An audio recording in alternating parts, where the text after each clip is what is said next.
बहनों भाइयों नमस्कार, जय माता की। मैं हूं पंडित दिनेश नारायण पांडे और आप देख रहे हैं अपना लोकप्रिय चैनल ग्रहवाणी। आप सभी का हार्दिक अभिनंदन करता हूं, स्वागत करता हूं, आभार व्यक्त करता हूं कि अपना कीमती समय निकाल करके आप मेरे वीडियो में मेरे सामने हैं।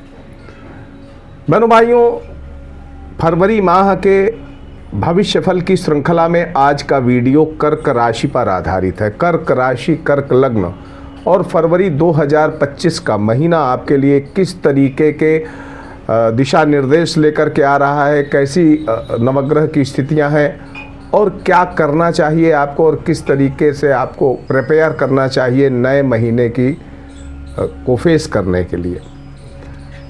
आपकी राशि के स्वामी होते हैं चंद्रमा।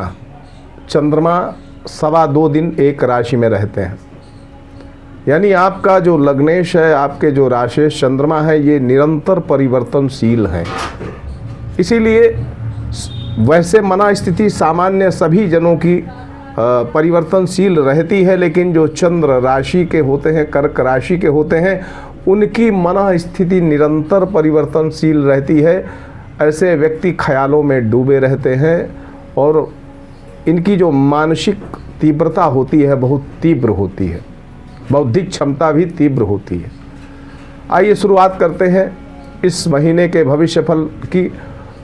ग्रह गोचरीय व्यवस्थाओं की चर्चा होगी, आपके व्यक्तित्व की चर्चा होगी, आर्थिक व्यवस्थाओं पर चर्चा होगी, नौकरी पर चर्चा होगी, प्रेम संबंधों पर चर्चा होगी, आपकी शिक्षा प्रतियोगिता की तैयारी कैसी रहने वाली है उस पर चर्चा होगी। इन सारी जानकारियों के साथ सबसे पहले शुरू करता हूँ ग्रह गोचरीय व्यवस्थाओं को। कर्क लग्न से द्वादश भाव में मिथुन राशि में मंगल का गोचर है। मंगल आपके पंचमेश होते हैं और आपके दशमेश होते हैं, यानी केंद्र त्रिकोण के स्वामी मंगल अपनी तत्वगत मित्रता वाली राशि वायु तत्व में द्वादश भाव में विचरण करेंगे। क्या देंगे ये मंगल आपको, आप इसी वीडियो में जानेंगे। आपके तृतीय भाव में केतु का गोचर चल रहा है पिछले कालखंड से, काफ़ी समय से, और अभी आपके तृतीय भाव में ही केतु देवता गोचर करेंगे। जब तृतीय भाव में केतु का गोचर है तो साधक को, व्यक्ति को, जातक को अपने कुल देवी देवताओं का स्मरण करना बहुत लाभप्रद रहता है। वैष्णो देवी की यात्रा करना भी बहुत लाभप्रद रहता है। अगर जीवन में विघ्न बाधाएं आ रही हों तो वैष्णो देवी के दर्शन करना या अपने कुल देवी देवताओं के स्थान पर जाना, अपने पितरों की पूजा करना विशेष लाभप्रद रहता है। सप्तम भाव में सूर्य और बुध का गोचर है। 13 फरवरी तक सूर्य आपके सप्तम भाव में रहेंगे और 11 फरवरी तक बुध आपके सप्तम भाव में रहेंगे। 11 फरवरी के बाद बुध आपके अष्टम भाव में चले जाएंगे और 13 फरवरी के बाद सूर्य आपके अष्टम भाव में चले जाएंगे, यानी सप्तम अष्टम भाव में बुधादित्य योग आपका इस माह रहेगा। नवम भाव में शुक्र उच्च के होकर के बैठे हुए हैं, जो आपके धनेश हैं और आपके सुखेश हैं। उच्च के होकर के नवम भाव में राहु के साथ युति बना करके बैठे हुए हैं। वहीं भाग्य भाव के स्वामी गुरु अपने से तृतीय भाव में यानी एकादश भाव में शुक्र की राशि में, और यहाँ पर शुक्र यानी नवम और लाभ, इन दोनों का स्थान परिवर्तन हो रहा है। नवमेश और लाभेश अपना स्थान परिवर्तित कर रहे हैं और वहीं पर क्या परिणाम मिलने वाला है इन ग्रह गोचरीय व्यवस्थाओं का। तो आइए सबसे पहले शुरू करता हूं आपके व्यक्तित्व पर, आपके स्वास्थ्य पर चर्चा। बहनों भाइयों, इस माह आपका इम्यून सिस्टम बेशक मजबूत रहने वाला है, यानी क्रम से मजबूत होता चला जाएगा। महीने की शुरुआत से इंक्रीजिंग ऑर्डर पर रहेगा, इम्यून सिस्टम मजबूत होता चला जाएगा और जो पहले से बीमार हैं उनको इस माह स्वास्थ्य में सुधार दिखेगा। स्वास्थ्य में सुधार दिखेगा। आपकी क्रियाशीलता बढ़ जाएगी, सोशल कनेक्टिविटी आपकी बढ़ जाएगी। पूर्वार्ध की अपेक्षा मासांत में आपकी क्रिएटिविटी, आपकी सोशल कनेक्टिविटी बहुत ज़्यादा बढ़ी रहने वाली है। आत्मबल भी बढ़ेगा, निडरता बढ़ेगी, साहस बढ़ेगा और स्पष्टवादिता का स्वभाव भी पैदा होगा। कर्क राशि के जो व्यक्ति होते हैं भाव संवेदनात्मक होते हैं, कई दफ़े स्पष्ट नहीं बोलते हैं, लेकिन यहाँ पर स्पष्टवादिता का गुण विशेष रूप से आपके अंदर ये मंगल देवता की कृपा की वजह से होगा। वहीं पर मंगल आपको प्रसिद्धि भी देने वाला हो सकता है और बहुत कम उम्र में प्रसिद्धि दे सकता है, यानी आपकी उम्र बहुत ज़्यादा नहीं है, फिर भी कुछ ऐसे काम इस महीने आप कर सकते हैं जिससे आपको प्रसिद्धि मिल जाए। मंगल आपके परम हितैषी हैं, कारक ग्रह हैं और इनसे आपको बहुत अच्छे रिजल्ट मिल सकते हैं। यद्यपि द्वादश भाव में किसी भी ग्रह का गोचर बहुत शुभ परिणाम देता नहीं दिखता है, लेकिन यहाँ पर मंगल आपको शुभ परिणाम अवश्य देंगे, भले ही कुछ अशुभ परिणाम जरूर दें, लेकिन शुभ परिणामों में कमी नहीं दिखेगी।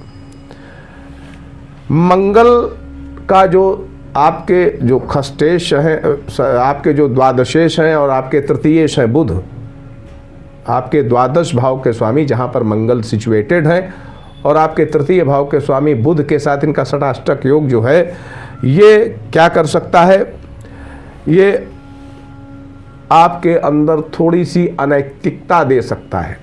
अनैतिकता, वैसे कर्क राशि का व्यक्ति प्रायः अनैतिक नहीं होता है, लेकिन यहाँ पर ये जो मंगल है थोड़ी सी अनैतिकता दे सकता है, थोड़ा सा क्रोध दे सकता है, उदारता देगा लेकिन थोड़ा सा क्रोध भी देगा। हिंसा की प्रवृत्ति पैदा हो सकती है, यानी गुस्सा इस कदर आ जाए कि आप किसी के साथ भी मारपीट कर लें, ऐसी भी संभावना इस मंगल के कारण बन सकती है।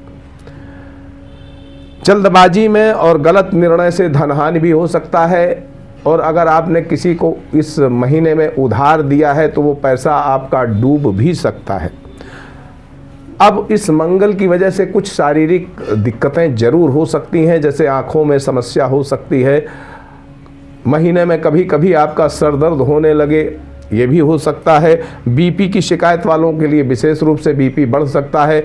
उदर विकार की संभावनाएं बनेंगी, कंधों में समस्या हो सकती, कंधों में दर्द जैसी समस्याएं ये समय समय पर परेशान करेंगी, कंटिन्यू नहीं रहेंगी, तो ऐसी स्थितियां बन सकती हैं। इस महीने एक बात बिल्कुल पक्की है बहनों भाइयों कि ये जो मिथुन राशि का मंगल है ना, ये आपको बहुत तकलीफ नहीं देने वाला है, जहाँ तक मैं देख पा रहा हूँ। देखिए, द्वादश भाव में ग्रह अशुभ तो देता है परिणाम, लेकिन यहाँ पर मंगल बहुत अशुभ परिणाम देने के लिए नहीं बैठे हैं, बहुत कुछ अच्छा भी करने के लिए बैठे हैं। ये बिल्कुल बात पक्की है। छोटे भाई बहन, संतान और जीवन साथी से जुड़ी कुछ समस्याएं पैदा हो सकती हैं, लेकिन अच्छी बात ये रहेगी उन समस्याओं का निवारण भी आप इसी महीने कर लेंगे।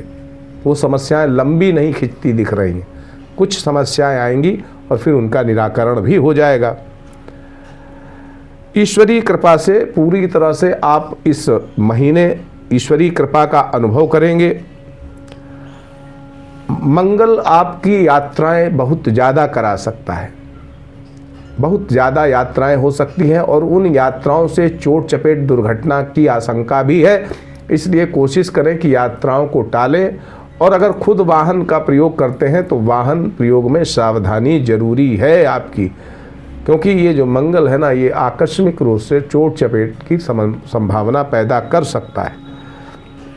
इस माह भाग्य पक्ष आपका प्रबल सहयोग देगा, इसलिए विशेष चिंता आप ना करिए, ये ज़्यादा उचित रहेगा, क्योंकि भाग्य पक्ष का प्रबल सहयोग आपको मिल रहा है इस महीने। आर्थिक व्यवस्थाओं को देखें बहनों भाइयों, तो इस माह आपके लाभेश यानी आपकी अर्निंग के स्वामी शुक्र भाग्य भाव में उच्च के होकर के बैठे हैं, राहु के साथ में युति बना करके, और वहीं पर जो भाग्य भाव के स्वामी हैं गुरु, वो शुक्र से 3-11 का संबंध बना करके लाभ भाव में बैठे। यहाँ पर स्थान परिवर्तन योग बन रहा है। गुरु और शुक्र दोनों प्रॉस्पेरिटी देने वाले ग्रह हैं, एक स्पिरिचुअल प्रॉस्पेरिटी देता है और एक भौतिक सुख सुविधाएं देता है, तो दोनों के स्थान परिवर्तन योग से यहाँ पर आपका भाग्य पक्ष तो भरपूर मदद करेगा ही करेगा, लेकिन अर्निंग भी आपकी बेहतर से बेहतर रहने वाली है। बहुत अच्छी अर्निंग है आपकी। मनोवांछाएं पूरी होंगी, मनोकामनाएं पूरी होंगी, आपकी इच्छाएं पूरी होंगी, महत्वाकांक्षाएं पूरी होंगी। भाग्येश गुरु की प्रथम दृष्टि जो है पंचम दृष्टि तृतीय भाव पर आपके एफर्ट्स को पूरा करेगी, आपके प्रयासों को सफल करेगी। आप कुछ भी प्रयास करते हैं, किसी भी क्षेत्र में प्रयास करते हैं तो वहाँ सफलता मिलेगी। दूसरी देवगुरु की जो भाग्येश हैं उनकी जो सप्तम दृष्टि है आपके पंचम भाव पर आपकी उन्नति की ओर आपको अग्रसर करेगी, तरक्की करेगी, इच्छाएं पूरी करेगी, महत्वाकांक्षाएं पूरी करेगी। आपके संतान पक्ष का भी कल्याण होगा, आपकी शिक्षा का क्षेत्र भी मजबूत रहने वाला है। तो यहाँ पर जो तरक्की की दृष्टि जो गुरु की है वो पंचम भाव पर है और तीसरी दृष्टि आपके सप्तम भाव पर है। यानी यहाँ पर आपके व्यापार भाव में कुछ बाधाओं का भले ही कुछ समावेश हो, लेकिन उन बाधाओं का निवारण भी यही देवगुरु बृहस्पति की दृष्टि और भाग्य भाव की दृष्टि करेगी।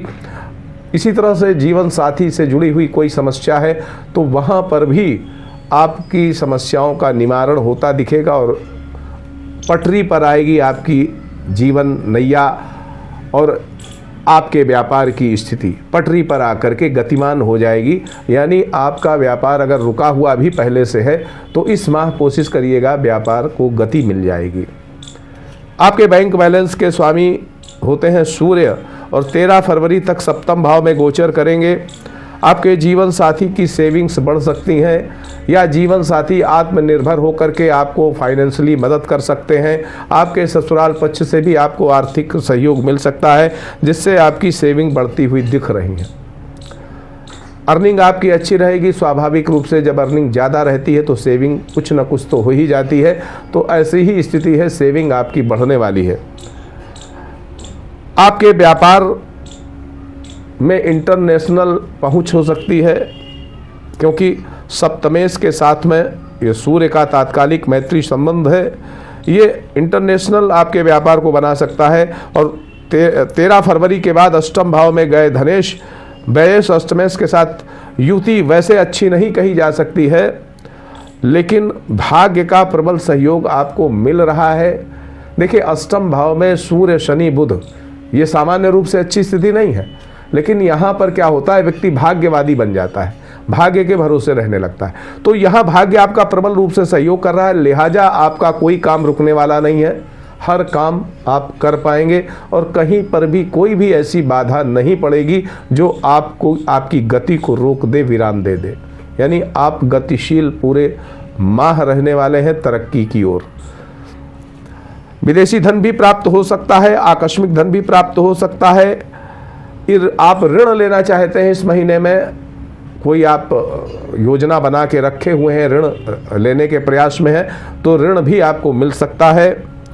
नौकरी में कार्यरत लोगों को देखें तो बहनों भाइयों, कार्य क्षेत्र में बहुत मेहनत करनी पड़ सकती है इस माह। आपके जो दशमेश हैं वो द्वादश भाव में बैठे हैं, यानी आपकी नौकरी में आपकी क्रियाशीलता बढ़ सकती है, आपको मेहनत करनी पड़ सकती है, आपके ऊपर वर्कलोड बढ़ सकता है, आपके ऊपर कुछ जिम्मेदारियां, कुछ प्रभार नए दिए जा सकते हैं जिन पर आप मेहनत करनी पड़े आपको। ऐसी ही स्थितियां आपकी दिख रही हैं और बढ़ा हुआ वर्कलोड आपके सरदर्द का कारण बन सकता है। उच्चाधिकारियों का बिल्कुल सहयोग मिलेगा, लेकिन 13 फरवरी के पहले आपको अपने सहकर्मियों और उच्चाधिकारियों के टकराव से बचना पड़ेगा। शिक्षा प्रतियोगिता की तैयारी में अगर लगे हुए हैं आप, विद्यार्थी हैं, तो भी आपको बहुत मेहनत करनी पड़ेगी। पढ़ाई से मन आपका हट सकता है, पढ़ाई से मन हट सकता है। वहीं कुछ लोग विदेश जाकर के पढ़ाई करने के इच्छुक हैं तो उनके लिए फरवरी महीना ठीक है। इस महीने विद्यार्थियों को प्रायः ओवर कॉन्फिडेंस से परेशानी हो सकती है। उनको लगे कि मुझे सब कुछ आता है और पेपर देने बैठे और जल्दबाजी में आपका पेपर गलत कर लें आप, ऐसी संभावना है। पंचम भाव में राहु गुरु शनि तीनों ग्रह दृष्टि डाल रहे हैं, तो इससे आपके जो कन्फ्यूजन्स हैं पढ़ाई को लेकर के वो बढ़ सकते हैं, गलत निर्णय हो सकते हैं। लेकिन भाग्य पक्ष का प्रबल सहयोग आपको मिल रहा है। मैंने फिर बताया, भाग्य पक्ष का प्रबल सहयोग मिल रहा है, इसलिए जो नौकरी का प्रयास कर रहे हैं उनको नौकरी मिल सकती है। काफ़ी अच्छी संभावनाएं हैं इस महीने क्योंकि गुरु मंगल का तात्कालिक मैत्री संबंध नौकरी मिलने में आपकी बड़ी मदद कर सकता है, संभावनाएं बना रहा है। हाँ, इतना जरूर है कि नौकरी आपको हो सकता है कि जन्म स्थान से दूर मिले और नौकरी करने के लिए आपको जन्म स्थान छोड़ना पड़ जाए। प्रेम संबंधों के लिए देखें तो भौतिक सुख की लालसा इस माह आपकी बढ़ने वाली है। आत्मिक सुख की बजाय भौतिक सुख की प्राप्ति की इच्छा ज़्यादा बढ़ेगी। कुछ लोगों के इस माह अनैतिक संबंध भी शुरू हो सकते हैं। अब ये सब 100% सभी लोगों के लिए नहीं कह रहा हूँ। कुछ लोगों के इस माह अनैतिक संबंधों की शुरुआत हो सकती है। तुनक मिजाजी प्रेम संबंधों में हो सकती है। तुनक मिजाजी से थोड़ी बहुत मान मनौवल वाली स्थितियां बने, ऐसी स्थितियां दिख रही हैं। लेकिन परिस्थितियां बिगड़ेंगी नहीं, चाहे परिस्थिति कैसी भी हो, इस महीने ही सुधर जाएगी।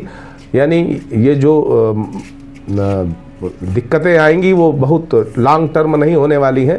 तुनक मिजाजी जिसको कहते हैं वही होने वाला है इस माह। आप इस माह प्रियजनों के साथ पिकनिक पे जा सकते हैं, तीर्थ यात्रा करने जा सकते हैं, अपने पारिवारिक दायित्वों का भली प्रकार निर्वहन कर सकते हैं। जीवन साथी से भी इसी तरह की तुनक मिजाजी को भी आप बैलेंस कर लेंगे। ये महीना आपको इसमें मदद करेगा। साझेदारी के व्यवसाय में है अगर आप, तो आपको पारदर्शिता रखनी पड़ेगी इस महीने। इस माह अगर हम देखें बहनों भाइयों, तो व्यापारियों से ज़्यादा नौकरी करने वाले मुझे सुखद दिख रहे हैं, ज़्यादा प्रसन्न मुद्रा में दिख रहे हैं। व्यापारियों से ज़्यादा नौकरी करने वाले ज़्यादा सुखी दिख रहे हैं। तो अच्छा, कुछ लोगों को इस महीने कन्या संतान की प्राप्ति भी हो सकती है। अगर आपको हो जाए तो कमेंट करके बताइएगा, अपनी खुशी शेयर करिएगा। बहनों भाइयों, वीडियो पसंद आता है तो लाइक करिएगा, कमेंट करिएगा, चैनल पर नए हैं तो सब्सक्राइब करिएगा, बेल आइकन दबा करके मुझे अनुग्रहित करिएगा। आपकी मंगलमयी कामनाओं के साथ में मैं पंडित दिनेश नारायण पांडे आपसे विदा लेता हूं। प्रेम से बोलिए जय माता की।